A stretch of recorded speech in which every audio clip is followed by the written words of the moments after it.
देवपुर नामक एक सुंदर गांव था। उस गांव में रत्नदीप नामक एक आदमी उसके बेटे मनोज के साथ रहता था। वो दोनों मिलकर आम का रस बनाकर उसे बेचते थे। रत्नदीप एक ईमानदार और नेक इंसान था। जितना है उतने में खुश रहता था। लेकिन उसका बेटा मनोज बहुत लालची था। हर रोज की तरह बाप बेटे दोनों एक दिन सुबह अपने दुकान के लिए निकल जाते हैं।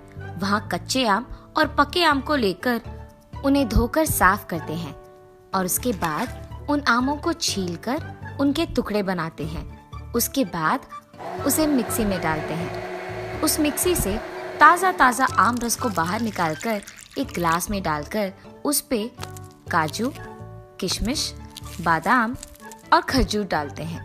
तब इस रस को वो उनके ग्राहक को देते हैं। ऐसे वो उस गांव का प्रमुख आम रस बनाते थे। मीठा आम रस खजूर, बादाम और किशमिश डालकर बनाए हैं। ताज़ा ताज़ा आम रस है। भाई और बहनों जल्दी आइए, आपके सामने बनाते हैं ये रस। एक ग्लास का सिर्फ 30 रुपए। आइए बाबू आइए। ऐसे वो उनके आम के रस को बेचते थे। वहाँ से गुजरते हुए बहुत सारे लोग उसकी चीखें सुनकर उसके पास आकर आम का रस पीते थे। ऐसे रत्नदीप और मनोज उस गांव में ताज़ा ताज़ा आम रस बनाकर बेचने के कारण सभी उसके पास आते थे और उसके हाथ का आम रस बहुत ही प्रमुख था। अरे रे, लगता है कि आज पापा कहीं नहीं जाने वाले हैं, इसीलिए मुझे चुप चुप के उनके पीछे इस आम रस में पानी मिलाना होगा। ऐसे ही उसके फैसले के मुताबिक जब उसके पापा देख नहीं रहे थे, मनोज चुपके से उस आम रस में ज्यादा मात्रा की पानी भर देता है और उसे मिला देता है। उसके बाद उनके पैसों की डिब्बी से ज्यादा पैसा वो अपने लिए ले लेता है। ये सब उसके पिता रत्नदीप देखते हैं। मनोज, मुझे बताए बिना छुप छुप के तुमने आम रस में पानी ही नहीं मिलाया बल्कि उसे बेचा भी, और आए हुए पैसों को तुम मुझसे छुपाकर अपने लिए ले जा रहे हो। ये कौन सी बुद्धि है? मैंने तो नहीं सिखाया। ऐसा करना पाप होता है। ग्राहक को हम धोखा नहीं दे सकते।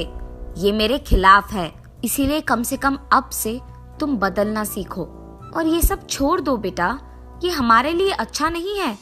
आम रस में पानी मिलाना बंद करो और ईमानदारी से काम करो। पापा तो हमेशा से ऐसे ही हैं। मैं कुछ भी करूं उनको गलत ही लगता है। ये तो सुनेंगे ही नहीं। इनकी बात मैं सुनूंगा तो हमेशा के लिए इसी दुकान में आम का रस बनाते बनाते ही रह जाऊंगा। अगर मुझे अमीर बनना होगा तो ऐसा नहीं चलेगा। इसलिए मैं इनको अभी हाँ कह दूंगा। इसके बाद मुझे जो करना है मैं वही करूंगा। मुझे माफ कीजिए पापा, आइंदा मैं ऐसे कभी नहीं करूंगा। माफी मांगने पर उसके पिता रत्नदीप उसे माफ कर देते हैं। पर मनोज बिल्कुल नहीं बदलता है। जब भी उसके पापा दुकान पे नहीं होते थे, वो वही करता था जो वो पहले करता था। आम रस में पानी मिलाता था और ऐसे ही लोगों को बेचकर पैसे चोरी कर देता था। ऐसे बहुत दिन बीत जाते हैं। जब एक दिन बाप बेटे दोनों आम रस बनाकर बेच रहे थे, उनके दुकान को एक आदमी आता है। अरे रत्नदीप, आज मेरे घर में एक फंक्शन है तो करीब 200 लोग तो आएंगे ही। उन लोगों के लिए तुम आम रस बना के बेच पाओगे? जी साहब, जरूर। रत्नदीप के ऐसे कहने के बाद वो आदमी उसको पैसे देकर वहाँ से चले जाता है और तुरंत उनके जाने के बाद बाप बेटे दोनों काम में लग जाते हैं। यहाँ बेटा आमों को छीलता रहता है और पिता रस बनाने में लग जाता है। 200 लोगों को आम रस बनाना है, मतलब ज्यादा आम लगेंगे। इसीलिए मैं ऐसा करूँगा, आम रस बनाने के बाद उसमें से आधा निकालकर उसे मैं कहीं छुपा दूंगा। इस आधे रस में मैं आधा पानी ही भर दूंगा और उसे मिलाऊंगा। पापा को पता ही नहीं चलेगा। उसके बाद वो बाकी आम का जो रस है उसमें भी पानी मिलाकर मैं अपने ग्राहक को दे पाऊंगा। ऐसे बहुत सारे पैसे भी कमा पाऊंगा। पर मुझे ऐसा कुछ करना है ताकि पापा शाम तक दुकान ना लौटे। ऐसे सोच में पड़ जाता है। ठीक तभी उसे दिखाई देता है कि बादाम, किशमिश और काजू तो है ही नहीं। तब पापा, अरे रे, यहाँ तो खजूर, बादाम और किशमिश तो है ही नहीं। आप ही देखिए। अरे रे, ये तो अच्छा हुआ बेटा कि तुमने अभी देख लिया, वरना हम शाम में देखते तो वहां से लाना मुश्किल हो जाता। एक काम करता हूँ, मैं अभी जाके दुकान से वो ले आता हूँ। पहुँचते पहुँचते ही शाम हो जाएगी, इसलिए मैं दुकान जाऊंगा और तुम यहाँ बैठ के आम रस बनाओ, ठीक है? जी पापा।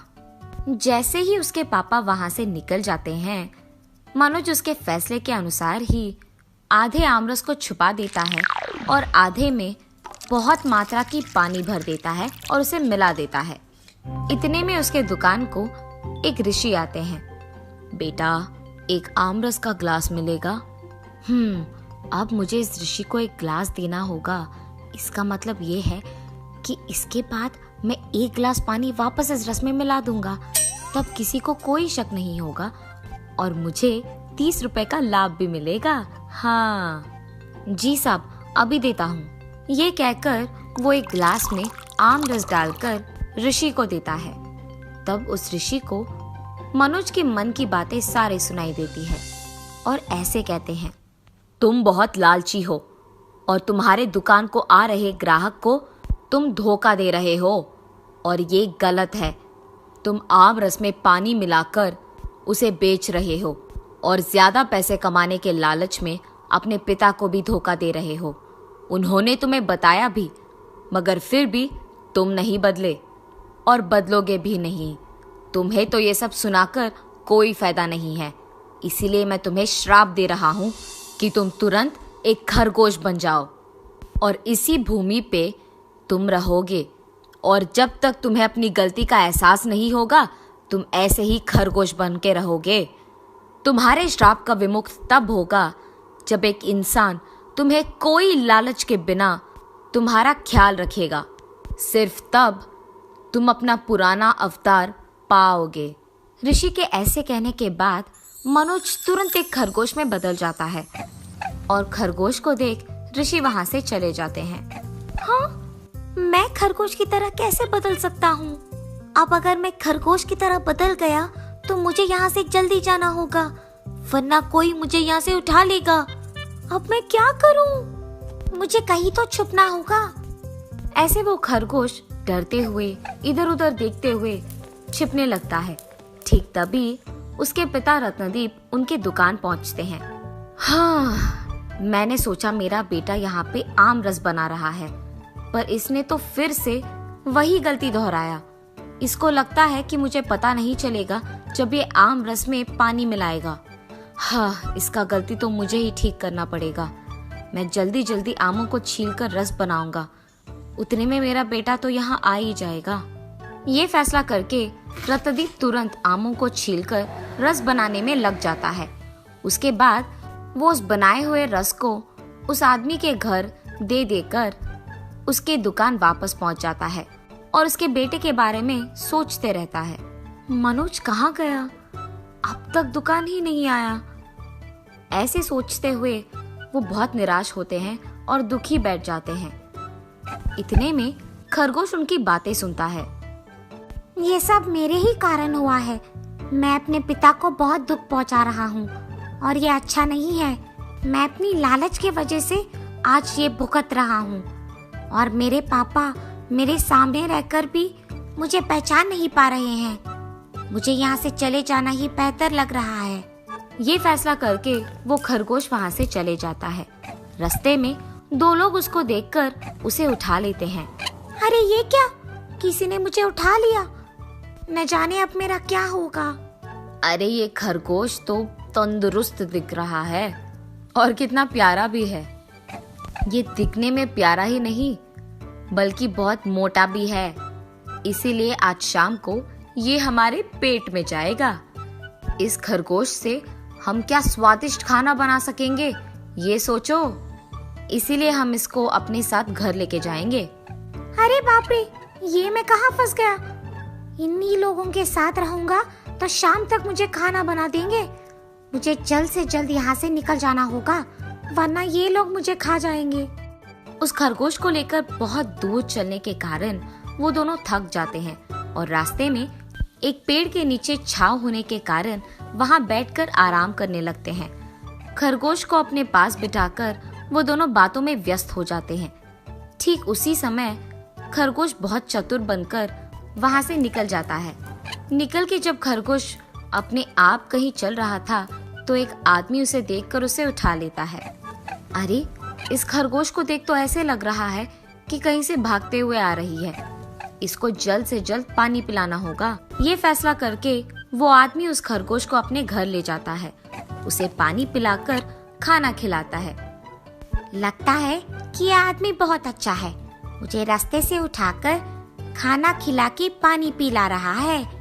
इसी के साथ रहूंगा तो जल्द ही मेरा रूप वापस पाऊंगा। ये फैसला करके वो खरगोश उसी आदमी के घर में रहने लगता है। ऐसे बहुत दिन बीत जाते हैं। एक दिन वो आदमी खरगोश को खिलाने के बाद उसे देखता है और ऐसे कहता है, मेरे खिलाने के कारण ये तो बहुत मोटा बन गया है और यही मेरे लिए अच्छा है। अब जो ये हट्टा खट्टा बन गया है इसको बेचूंगा मैं, और जितना मैंने इसके खाने पे खर्च किया है उससे 4 गुना ज्यादा पैसे कमाऊंगा। कल सुबह ही मुझे इसे बेचना होगा। ये क्या? मैंने तो सोचा कि ये आदमी नेक इंसान है, पर नहीं, ये भी लालची है। सारे लोग मुझसे कुछ ना कुछ चाहते हैं पर मेरे लिए कुछ भी नहीं करते हैं। मेरे ही तरह मैंने भी लोगों को धोखा दिया है और लालच के कारण पैसे के लिए मैंने उनसे झूठ बोला है और आम रस में पानी मिलाया है। अगर मैं कभी वापस इंसान बन जाऊंगा तो आइंदा ऐसे कभी नहीं करूंगा। लालची रहना गलत है। मुझे वापस इंसान बनना होगा।